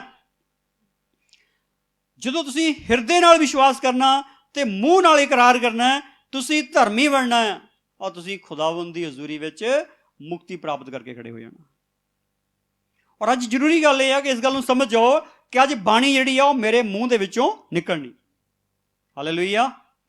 ਅੱਜ ਬਾਣੀ ਜਿਹੜੀ ਆ ਵਿਸ਼ਵਾਸੀਆਂ ਦੇ ਮੂੰਹ ਚੋਂ ਨਿਕਲਣੀ। ਜਦੋਂ ਵਿਸ਼ਵਾਸੀਆਂ ਦੇ ਮੂੰਹ ਚੋਂ ਬਾਣੀ ਨਿਕਲਣੀ ਹੈ ਨਾ, ਫਿਰ ਦੇਖੋ ਕਿੱਦਾਂ ਗੱਲ ਬਣਦੀ। ਅੱਜ ਗੱਲ ਕਿੱਥੇ ਹੈ? ਬਹਾਲੀ ਤਾਂ ਤੁਸੀਂ ਚਾਹੁੰਦੇ ਆ, ਅੰਦਰ ਸ਼ਬਦ ਨਹੀਂ ਗਿਆ, ਅੰਦਰੋਂ ਸ਼ਬਦ ਨਿਕਲਦਾ ਨਹੀਂ ਹੈਗਾ, ਬਹਾਲੀ ਕਿੱਦਾਂ ਆ ਜਾਊਗੀ ਦੱਸੋ? ਤੁਸੀਂ ਚਾਹੁੰਦੇ ਆ ਮੈਨੂੰ ਪਰਮੇਸ਼ਰ ਦੀਆਂ ਸਾਰੀਆਂ ਬਰਕਤਾਂ ਮਿਲ ਜਾਣ, ਸਾਰੀਆਂ ਮੈਨੂੰ ਹੀ ਮਿਲ ਜਾਣ। ਭਾਈ ਮਿਲ ਜਾਣਗੀਆਂ। ਤੇਰੇ ਅੰਦਰ ਬਹਾਲੀ ਆ ਗਈ, ਤੇਰੇ ਅੰਦਰ ਸ਼ਬਦ ਆ ਗਿਆ, ਤੇਰੇ ਅੰਦਰ ਸ਼ਬਦ ਰਚ ਮਿਚ ਗਿਆ। ਕੀ ਤੂੰ ਸ਼ਬਦ ਨਾਲ ਭਰ ਗਿਆ? ਕੀ ਸ਼ਬਦ ਤੇਰੇ ਮੂੰਹ ਤੋਂ ਨਿਕਲਦਾ? ਇਹ ਤੂੰ ਦੇਖ। ਹੁਣ ਜੇ ਨਹੀਂ ਹੁੰਦਾ ਇੱਦਾਂ, ਨਹੀਂ ਇੱਦਾਂ ਹੋ ਰਿਹਾ, ਨਹੀਂ ਇੱਦਾਂ ਹੋਇਆ, ਤੇ ਅੱਜ ਹੋਣਾ ਜ਼ਰੂਰੀ ਹੈ। ਜਦੋਂ ਅੱਜ ਇੱਦਾਂ ਹੋਣਾ ਆ, ਤੁਸੀਂ ਯੀਸ਼ੂ ਮਸੀਹ ਦੇ ਨਾਮ ਵਿੱਚ ਅੱਗੇ ਵੱਧ ਜਾਣਾ। ਇਹ ਗੱਲ ਇੱਦਾਂ ਹੀ ਹੈ। ਹੁਣ ਇੱਕ ਭਵਿੱਖਬਾਣੀ ਦੇ ਸ਼ਬਦ ਦਾ ਆਪਾਂ ਸਿੰਬਲ ਦੇਖਾਂਗੇ। ਯਿਰਮੀਆ ਦੀ ਕਿਤਾਬ ਦਾ 30 ਅਧਿਆਇ ਇੱਕ ਵਾਰੀ ਪੜਾਂਗੇ। ਇਹ ਗੱਲ ਕਿੱਦਾਂ ਅਪਲਾਈ ਕਿੱਦਾਂ ਹੋਣੀ ਹੈ, ਲਾਗੂ ਕਿੱਦਾਂ ਹੋਣੀ ਹੈ, ਇਹਨੂੰ ਆਪਾਂ ਸਿੱਖਿਆ ਹੈਗਾ, ਇੱਥੋਂ ਆਪਾਂ ਸਾਡੇ ਮੂੰਹ ਚੋਂ ਬੋਲਣਾ ਹੈ। ਔਰ ਇਹ ਜਿਹੜੀ ਗੱਲ ਹੈ ਜੋ ਯਿਰਮੀਆ ਦੀ ਕਿਤਾਬ ਦਾ 30ਵਾਂ ਅਧਿਆਇ ਹੈ, ਯਿਰਮੀਆ ਨੂੰ ਵੈਸੇ ਵਿਸ਼ੇਸ਼ ਤੌਰ 'ਤੇ ਇੱਕ ਗੱਲ ਕਹਿਣ ਦੇ ਲਈ ਖੜੇ ਕੀਤਾ ਗਿਆ ਸੀਗਾ ਕਿ ਬਾਬਲ ਦਾ ਰਾਜਾ ਆਊਗਾ, ਤੁਹਾਨੂੰ ਗੁਲਾਮ ਬਣਾ ਕੇ ਲੈ ਜਾਊਗਾ। ਭਵਿੱਖਬਾਣੀ ਦੇ ਵਿੱਚ ਮੁੱਖ ਭਵਿੱਖਬਾਣੀ ਇਹੀ ਸੀ ਯਿਰਮੀਆ ਦੀ। ਪਰ ਉਹਦੇ ਵਿੱਚ ਇੱਕ ਜਿਹੜੀ ਬਹਾਲੀ ਦੀ ਭਵਿੱਖਬਾਣੀ ਜਿਹੜੀ ਹੈ ਉਹ ਯਿਰਮੀਆ ਦੇ ਮੂੰਹ ਤੋਂ ਹੋਈ ਹੈ, ਜਿਹੜੀ 30 ਅਧਿਆਇ ਵਿੱਚ। ਪ੍ਰਭੂ ਨੇ ਉਸ ਮਾੜੇ ਸਮੇਂ ਵਿੱਚ, ਮਾੜੇ ਦੌਰ ਵਿੱਚ ਵੀ ਆਪਣੇ ਲੋਕਾਂ ਲਈ ਇੱਕ ਬਹਾਲੀ ਦੀ ਭਵਿੱਖਬਾਣੀ ਕਰਵਾਈ ਹੈ। ਜਿਹੜੀ ਬਹਾਲੀ ਦੀ ਭਵਿੱਖਬਾਣੀ ਹੈ ਉਹ ਯਿਰਮੀਆ ਦੀ ਕਿਤਾਬ 30 ਅਧਿਆਇ 16 ਤੋਂ 20 ਤੱਕ ਹੈ। ਹੁਣ ਇੱਥੇ ਉਜਾੜਾ ਲਿਖਿਆ ਗਿਆ ਹੈ, ਲੋਕਾਂ ਦਾ ਉਜਾੜਾ ਹੋ ਜਾਣਾ ਹੈ, ਇਜ਼ਰਾਈਲੀਆਂ ਦਾ, ਯਹੂਦੀਆਂ ਦਾ ਉਜਾੜਾ ਹੋਣਾ ਹੈ। ਉਹ ਤੈਅ ਹੈ, ਉਹ ਹੋਇਆ ਵੀ। ਪ੍ਰਭੂ ਕਹਿੰਦਾ ਬਾਅਦ 'ਚ ਫਿਰ ਵਸੂਗੇ, ਫਿਰ ਵਸੂਗੇ। ਉਹਦਾ ਜੋ ਸਿੰਬਲ ਹੈ, ਉਹਦਾ ਜੋ ਨਿਸ਼ਾਨ ਹੈ ਇੱਥੇ ਹੈ, ਜਿਹਨੂੰ ਅਸੀਂ ਠੀਕ ਸਮਝਣਾ ਹੈ। ਅੱਜ ਅਸੀਂ ਨਵੇਂ ਨੇਮ ਦੇ ਜ਼ਮਾਨੇ ਵਿੱਚ ਹਾਂ, 21ਵੀਂ ਸ਼ਤਾਬਦੀ ਵਿੱਚ ਜੀ ਰਹੇ ਹਾਂ, ਔਰ ਭਾਂਤੀ ਦੇ ਸਤਾਵ ਹਨ, ਭਾਂਤੀ ਦੀਆਂ ਪ੍ਰੋਬਲਮਸ ਹਨ ਇਸ ਜ਼ਮੀਨ 'ਤੇ। ਇਹਨਾਂ ਵਿੱਚ ਅਸੀਂ ਗੁਜ਼ਰ ਰਹੇ ਹਾਂ, ਪਰ ਤੁਹਾਡਾ ਪਰਮੇਸ਼ਰ ਤੁਹਾਨੂੰ ਜ਼ਰੂਰ ਇਸ ਵਚਨ ਦੇ ਅਨੁਸਾਰ ਆਸ਼ੀਸ਼ ਦੇਊਗਾ। ਇਸ ਲਈ ਉਹ ਸਾਰੇ ਜਿਹੜੇ ਤੈਨੂੰ ਨਿਗਲਦੇ ਹਨ ਉਹ ਆਪ ਨਿਗਲੇ ਜਾਣਗੇ। ਤੇਰੇ ਸਾਰੇ ਵਿਰੋਧੀ ਹਨ, ਸਾਰਿਆਂ ਦੇ ਸਾਰੇ ਅਸੀਰੀ ਵਿੱਚ ਜਾਣਗੇ। ਜਿਹੜੇ ਤੈਨੂੰ ਲੁੱਟਦੇ ਹਨ ਉਹ ਆਪ ਲੁੱਟੇ ਜਾਣਗੇ। ਜਿਹੜੇ ਤੈਨੂੰ ਸ਼ਿਕਾਰ ਬਣਾਉਂਦੇ, ਮੈਂ ਉਹਨਾਂ ਨੂੰ ਸ਼ਿਕਾਰ ਬਣਾਵਾਂਗਾ।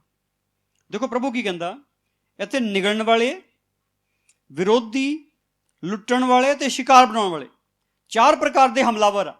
4 ਪ੍ਰਕਾਰ ਦੇ ਨਾਲ ਸ਼ੈਤਾਨ ਹਮਲੇ ਕਰ ਰਿਹਾ। ਪਹਿਲੀ ਗੱਲ ਆ, ਨਿਗਲੇ ਜਾ ਰਹੇ। ਨਿਗਲਣ ਦਾ ਮਤਲਬ ਆ ਕਿ ਜਿਹੜਾ ਵਿਰੋਧੀ ਹੈਗਾ ਉਹ ਤੁਹਾਡਾ ਨਾਮੋ ਨਿਸ਼ਾਨ ਮਿਟਾ ਦੇਣਾ ਚਾਹੁੰਦਾ। ਨਾਮੋ ਨਿਸ਼ਾਨ। ਜਿਹੜਾ ਵਿਰੋਧੀ ਸ਼ੈਤਾਨ ਆ, ਕਾਲ ਆ, ਉਹਦੀ ਯੋਜਨਾ ਆ ਮਾਨਵ ਜਾਤੀ ਦਾ ਨਾਮੋ ਨਿਸ਼ਾਨ ਮਿਟਾਉਣ ਦੀ ਯੋਜਨਾ ਆ। ਇਹ ਫਿਤਰਤ ਬੰਦਿਆਂ ਵਿੱਚ ਵੀ ਉਹਨੇ ਪਾ ਦਿੱਤੀ ਹੈ। ਅੱਜ ਕਿੰਨੇ ਮਾਰੂ ਹਥਿਆਰ ਬੰਦੇ ਨੇ ਬਣਾ ਲਏ। 1992-93 ਦੇ ਵਿੱਚ ਇੱਕ ਐਨਾਲਾਈਜ਼ਰ ਜਿਹੜਾ ਸੀਗਾ, ਐਨਾਲਿਸਿਸ ਉਹਨੇ ਕੀਤਾ ਸੀਗਾ, ਉਹਨੇ ਇੱਕ ਸਰਵੇਖਣ ਕੀਤਾ ਸੀ। ਉਹਦੇ ਵਿੱਚ ਉਹਨੇ ਇੱਕ ਮੈਗਜ਼ੀਨ ਦੇ ਵਿੱਚ ਇਸ ਗੱਲ ਨੂੰ ਲਿਖਿਆ ਕਿ ਉਸ ਵਕਤ ਇੱਦਾਂ ਦੀਆਂ 27 ਧਰਤੀਆਂ ਖਤਮ ਕਰਨ ਦਾ ਸਮਾਨ ਜਿਹੜਾ ਸੀਗਾ ਉਸ ਸਮੇਂ ਸੀਗਾ। ਜਿੱਦਾਂ ਦੀ ਸਾਡੇ ਕੋਲ ਜ਼ਮੀਨ ਹੈਗੀ ਆ, ਧਰਤੀ ਜਿਹੜਾ ਇੱਕ ਗ੍ਰਹਿ ਹੈਗਾ, ਇੱਦਾਂ ਦੀਆਂ 27 ਹੋਰ ਹੋਣ। ਇੰਨਾ ਐਮੂਨੇਸ਼ਨ, ਇੰਨਾ ਬਰੂਦ ਜਿਹੜਾ ਜ਼ਮੀਨ 'ਤੇ ਬਣ ਚੁੱਕਾ ਸੀਗਾ। 92-93 ਦਾ ਐਨਾਲਿਸਿਸ ਸੀਗਾ। ਅੱਜ ਦਾ ਮੈਨੂੰ ਅੰਕੜਾ ਨਹੀਂ ਪਤਾ ਹੈਗਾ। ਵਧਿਆ ਹੀ ਹੋਊਗਾ, ਵਧਿਆ ਹੀ ਹੋਊਗਾ। ਇਸ ਜ਼ਮੀਨ ਦੇ ਉੱਤੇ ਅਗਰ ਐਟਮਿਕ ਐਨਰਜੀ ਹੈ, ਐਟਮ ਬੰਬ ਹੈ, ਪਰਮਾਣੂ ਬੰਬ ਹੈ, ਇਹ ਕੀ ਹੈ? ਨਾਮੋ ਨਿਸ਼ਾਨ ਮਿਟਾਣਾ। ਹੀਰੋਸ਼ੀਮਾ, ਨਾਗਾਸਾਕੀ ਅੱਜ ਵੀ ਉਦਾਹਰਣ ਹਨ। ਅੱਜ ਤੱਕ ਬੱਚੇ ਹੈਂਡੀਕੈਪ ਪੈਦਾ ਹੋ ਰਹੇ ਹਨ। ਇਹਦਾ ਮਤਲਬ ਕੀ? ਇਹਦਾ ਮਤਲਬ ਨਾਮੋ ਨਿਸ਼ਾਨ ਮਿਟਾਉਣ ਦਾ ਪਲਾਨ ਹੈ। ਕਿਹਦਾ ਪਲਾਨ ਹੈ ਨਾਮੋ ਨਿਸ਼ਾਨ ਮਿਟਾਉਣ ਦਾ? ਇਹ ਦੁਨੀਆ ਦੇ ਈਸ਼ਵਰ ਸ਼ੈਤਾਨ ਦਾ। ਜੇਕਰ ਤੁਸੀਂ ਕਹੋ ਕਿ ਪਰਮੇਸ਼ਰ ਵੀ ਕਹਿੰਦਾ ਮੈਂ ਸਾਰਾ ਕੁਝ ਖਤਮ ਕਰ ਦੂੰਗਾ, ਉਹ ਕਿਹਨੂੰ ਖਤਮ ਕਰਨਾ ਚਾਹੁੰਦਾ ਹੈ? ਉਹ ਇਸ ਦੁਨੀਆ ਦੇ ਵਿੱਚ ਅੰਤ ਤੱਕ ਆਪਣੇ ਲੋਕਾਂ ਨੂੰ ਮੌਕਾ ਦੇ ਕੇ ਮਾਨਵ ਜਾਤੀ ਨੂੰ ਮੌਕਾ ਦੇ ਕੇ ਉਹਨਾਂ ਦਾ ਹੀ ਨਾਸ਼ ਕਰੇਗਾ ਜਿਹੜੇ ਬਿਲਕੁਲ ਸੁਧਰਨਾ ਨਹੀਂ ਚਾਹਣਗੇ।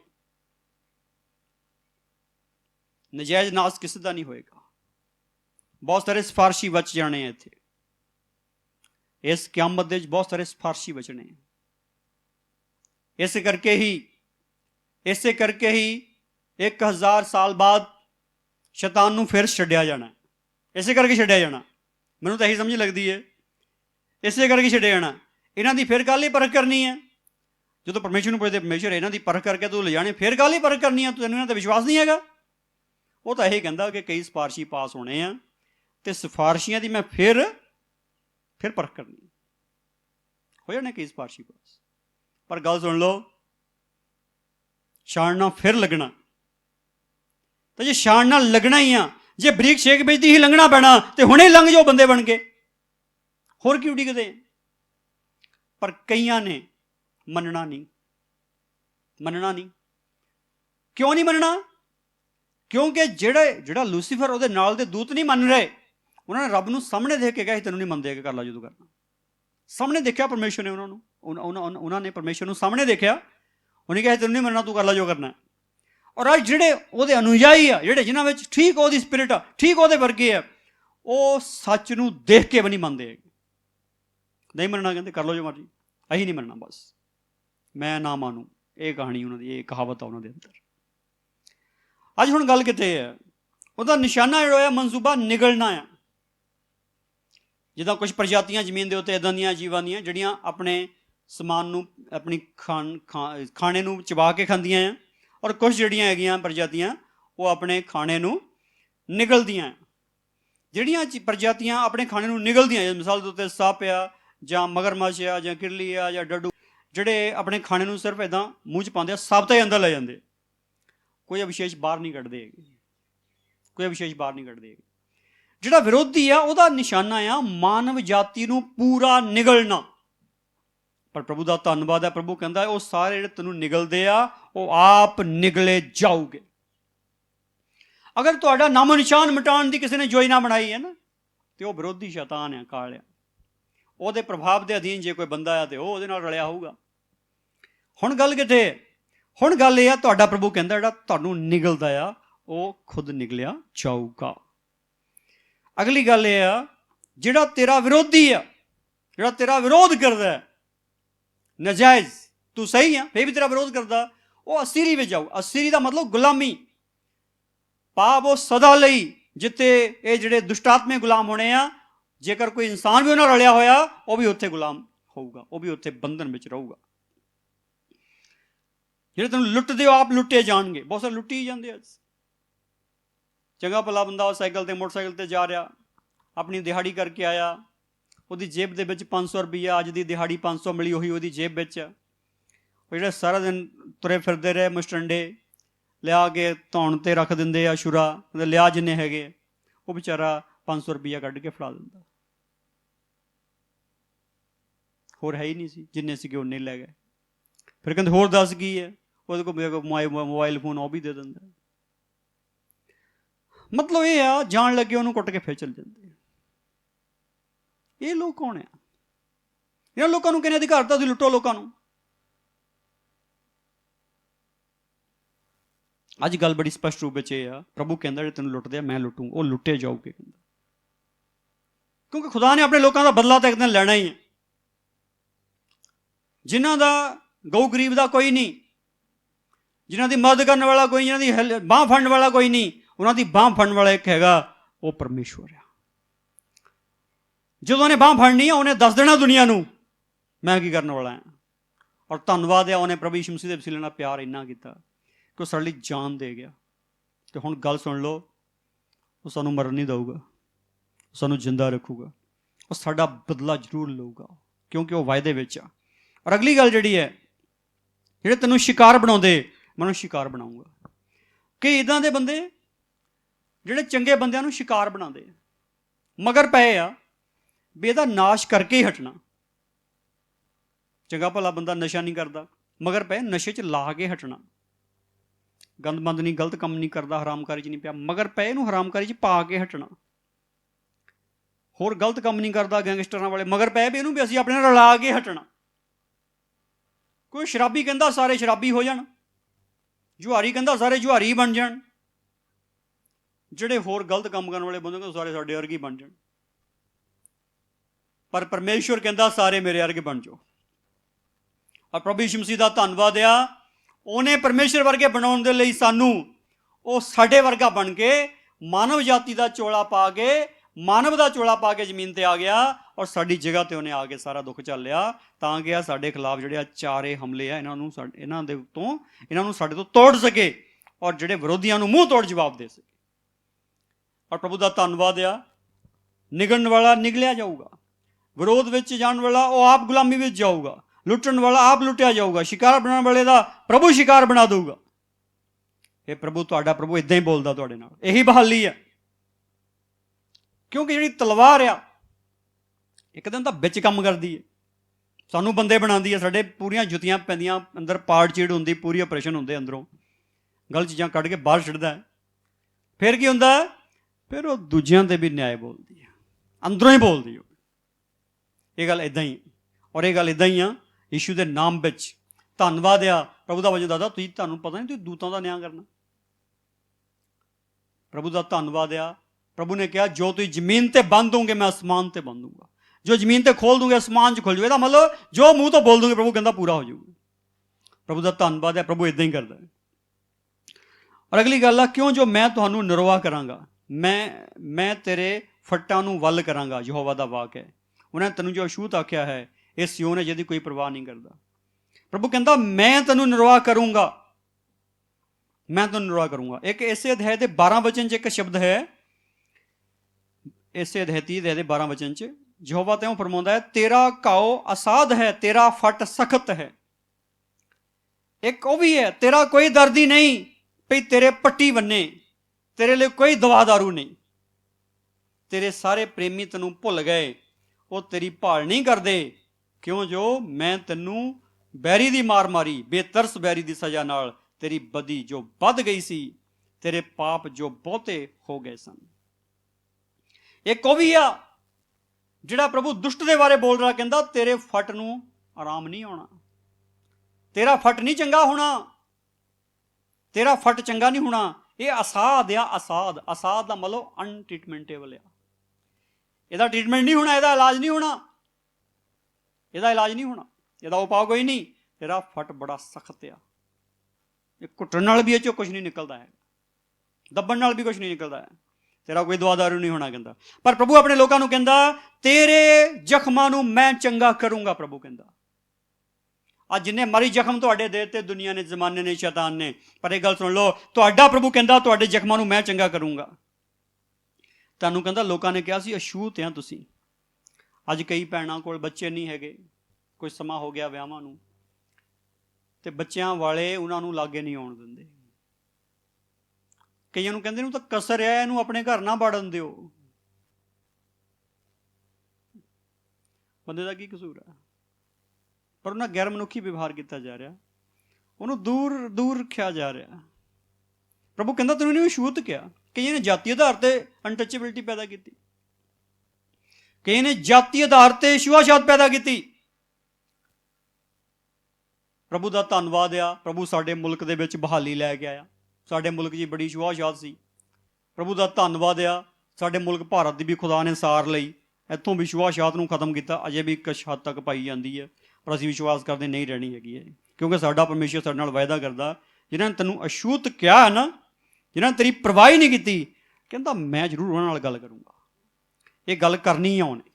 ਔਰ ਅਗਲੀ ਗੱਲ ਬੜੀ ਸਪਸ਼ਟ ਰੂਪ ਵਿੱਚ ਇਹ ਹੈ, 18 ਵਚਨ ਦੱਸਦਾ, ਯਹੋਵਾ ਇਉਂ ਫਰਮਾਉਂਦਾ ਹੈ, ਵੇਖ ਮੈਂ ਯਾਕੂਬ ਦੇ ਤੰਬੂਆਂ ਦੀ ਅਸੀਰੀ ਮੁਕਾ ਦਿਆਂਗਾ ਅਤੇ ਉਹਦੇ ਵਸੇਵਿਆਂ ਉੱਤੇ ਰਹਿਮ ਕਰਾਂਗਾ। ਤੰਬੂ ਤੇ ਵਸੇਵੇਂ, ਤੰਬੂ ਇਹ ਸਰੀਰ ਆ, ਵਸੇਵੇਂ ਤੁਹਾਡੇ ਘਰ ਆ। ਪ੍ਰਭੂ ਕਹਿੰਦਾ ਤੁਹਾਡੇ ਤੰਬੂ, ਤੁਹਾਡੇ ਘਰ ਜਿਹੜੇ ਆ, ਇਹਨਾਂ ਤੋਂ ਅਸੀਰੀ ਖਤਮ ਕਰ ਦੂੰਗਾ। ਕਹਿੰਦਾ ਇਹਨਾਂ ਤੋਂ ਅਸੀਰੀ ਖਤਮ ਕਰ ਦੂੰਗਾ, ਇਹਨਾਂ ਤੇ ਰਹਿਮ ਕਰ ਦੂੰਗਾ, ਗੁਲਾਮੀ ਖਤਮ ਕਰ ਦੂੰਗਾ। ਸ਼ਹਿਰ ਆਪਣੇ ਥੇ ਉੱਤੇ ਫਿਰ ਬਣਾਇਆ ਜਾਵੇਗਾ ਅਤੇ ਮਹਿਲ ਆਪਣੀ ਥਾਂ ਉੱਤੇ ਵਸਾਇਆ ਜਾਵੇਗਾ।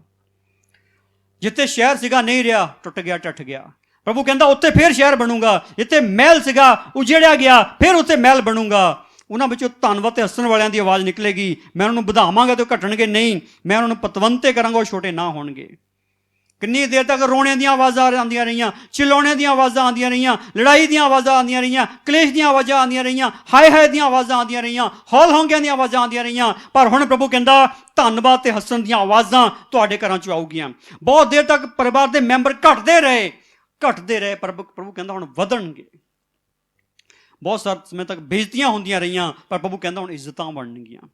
ਉਹਨਾਂ ਦੇ ਪੁੱਤਰ ਪਹਿਲੇ ਸਮੇਂ ਵਾਂਗੂ ਹੋਣਗੇ, ਉਹਨਾਂ ਦੀ ਮੰਡਲੀ ਮੇਰੇ ਅੱਗੇ ਕਾਇਮ ਰਹੇਗੀ, ਮੈਂ ਉਹਨਾਂ ਦੇ ਸਭ ਸਤਾਉਣ ਵਾਲਿਆਂ ਨੂੰ ਸਜ਼ਾ ਦਿਆਂਗਾ। ਆਮੀਨ। ਪੁੱਤਰ ਪਹਿਲੇ ਸਮੇਂ ਵਾਂਗੂ ਹੋ ਜਾਣਗੇ, ਪਹਿਲੇ ਆਦਮ ਵਾਂਗੂ ਹੋ ਜਾਣਗੇ। ਅੱਜ ਬੇਨਤੀ ਹੈ ਮੇਰੇ ਭੈਣ ਭਰਾਓ, ਇਹਨਾਂ ਗੱਲਾਂ ਨੂੰ ਸਮਝ ਜਾਓ, ਇਹਨਾਂ ਗੱਲਾਂ ਨੂੰ ਬੋਲੋ, ਆਪਣੇ ਮੂੰਹ ਤੋਂ ਬੋਲੋ। ਜੋ ਤੁਸੀਂ ਬੋਲੂਗੇ ਕਿ ਮੇਰੇ ਪਰਮੇਸ਼ਰ ਨੇ ਮੈਨੂੰ ਬਹਾਲ ਕਰ ਦਿੱਤਾ, ਮੇਰੇ ਪਰਮੇਸ਼ਰ ਨੇ ਮੈਨੂੰ ਬਹਾਲ ਕਰਤਾ, ਹੁਣ ਮੈਂ ਸਰਾਪੀ ਨਹੀਂ ਹੈਗਾ। ਜੋ ਤੁਸੀਂ ਬੋਲੂਗੇ ਯਿਸੂ ਦੇ ਨਾਮ ਤੇ ਦੇਖੋਗੇ ਕਿ ਤੁਹਾਡਾ ਪਰਮੇਸ਼ਰ ਤੁਹਾਡੇ ਨਾਲ ਕੰਮ ਕਰਦਾ ਹੈ। ਇਸ ਲਈ ਬਹਾਲੀ ਬੜੀ ਕਲੀਅਰ ਆ। ਇੱਕ ਦਿਨ ਆਦਮ ਸਸਪੈਂਡ ਹੋ ਗਿਆ ਸੀ, ਬਰਖਾਸਤ ਹੋ ਗਿਆ ਸੀ। ਦੂਸਰਾ ਆਦਮ ਯਿਸੂ ਮਸੀਹ ਆਇਆ, ਉਹ ਸਿਲੈਕਟ ਹੋ ਗਿਆ, ਔਰ ਜਿਹੜੇ ਉਹਦੇ ਨਾਲ ਜੁੜ ਗਏ ਉਹ ਸਿਲੈਕਟ ਹੋ ਗਏ, ਉਹ ਬਹਾਲ ਹੋ ਗਏ। ਔਰ ਪ੍ਰਭੂ ਦਾ ਧੰਨਵਾਦ ਆ, ਜਿਨ੍ਹਾਂ ਨੇ ਯਿਸੂ ਦੇ ਮਗਰ ਆਪਣੇ ਆਪ ਨੂੰ ਲਾ ਲਿਆ ਉਹ ਬਹਾਲ ਹੋ ਗਏ। ਅੱਜ ਜੇਕਰ ਤੁਸੀਂ ਆਪਣੇ ਆਪ ਨੂੰ ਯਿਸੂ ਦੇ ਮਗਰ ਲਾਇਆ ਆ ਤੇ ਬਹਾਲ ਆ, ਬਹਾਲ। ਫਿਰ ਪਹਿਲੇ ਆਦਮ ਵਰਗੇ ਉਹ ਨਿਸ਼ਾਨਾ ਰੱਖ ਕੇ ਚੱਲੋ। ਜਦੋਂ ਉਹਦੇ ਵਰਗੇ ਪ੍ਰਭੂ ਨਾਲ ਜੁੜੇ ਹੋਏ, ਪ੍ਰਭੂ ਨਾਲ ਗੱਲਬਾਤ ਪੂਰੀ, ਪ੍ਰਭੂ ਨਾਲ ਰਿਸ਼ਤਾ ਪੂਰਾ, ਪ੍ਰਭੂ ਨਾਲ ਸੰਬੰਧ ਪੂਰਾ, ਫਿਰ ਸ਼ਰਾਪ ਨਹੀਂ ਹੋ ਸਕਦਾ, ਬਿਮਾਰੀ, ਮੌਤ ਨਹੀਂ ਹੋ ਸਕਦਾ, ਦੁੱਖ ਨਹੀਂ ਹੋ ਸਕਦਾ, ਪੀੜਾ ਨਹੀਂ ਹੋਣਗੀਆਂ, ਔਰ ਭਾਂਤ ਦੀਆਂ ਜਾਦੂਗਰੀਆਂ, ਦੁਸ਼ਟਾਤਮੇ, ਕੀਤੇ ਕਰਾਏ, ਖਾਦੇ ਖਲਾਏ ਨਹੀਂ ਹੋਣਗੇ, ਬਲਕਿ ਪਵਿੱਤਰ ਆਤਮਾ ਹੋਊਗਾ ਤੁਹਾਡੇ ਅੰਦਰ, ਚੰਗਾਈ ਹੋਊਗੀ, ਛੁਟਕਾਰਾ ਹੋਊਗਾ, ਸ਼ਾਂਤੀ ਹੋਊਗੀ। ਆਓ ਸਾਰੇ ਦੁਆ ਕਰਦੇ ਹਾਂ। Thank you Jesus, thank you jesus, thank you jesus, thank you jesus, thank you jesus, thank you jesus, thank you jesus, thank you jesus, thank you jesus। ਪ੍ਰਭੂ ਤੇਰਾ ਧੰਨਵਾਦ, ਤੂੰ ਬਹਾਲ ਕੀਤਾ ਪ੍ਰਭੂ। ਅਸੀਂ ਤਾਂ ਪ੍ਰਭੂ ਸ਼ਰਾਪੀ ਹੋ ਗਏ ਸੀ, ਪਾਪੀ ਹੋ ਗਏ ਸੀ, ਗੁਨਾਹਗਾਰ ਹੋ ਗਏ ਸੀ, ਮੌਤ ਵਿੱਚ ਪੈ ਗਏ ਸੀ, ਮੌਤ ਸਾਡੇ 'ਚ ਪੈ ਗਈ ਸੀ, ਪਰ ਤੇਰਾ ਧੰਨਵਾਦ ਤੂੰ ਬਹਾਲ ਕਰਤਾ। ਹਾਂ ਖੁਦਾਵੰਦ ਯਿਸੂ, ਤੇਰਾ ਧੰਨਵਾਦ ਤੂੰ ਬਹਾਲ ਕਰ ਦਿੱਤਾ। ਹਾਂ ਪ੍ਰਭੂ ਯਿਸੂ, ਤੇਰਾ ਧੰਨਵਾਦ ਤੂੰ ਬਹਾਲ ਕਰ ਦਿੱਤਾ। ਹਾਂ ਪ੍ਰਭੂ ਯਿਸੂ, ਤੇਰਾ ਧੰਨਵਾਦ ਤੂੰ ਬਹਾਲ ਕਰ ਦਿੱਤਾ।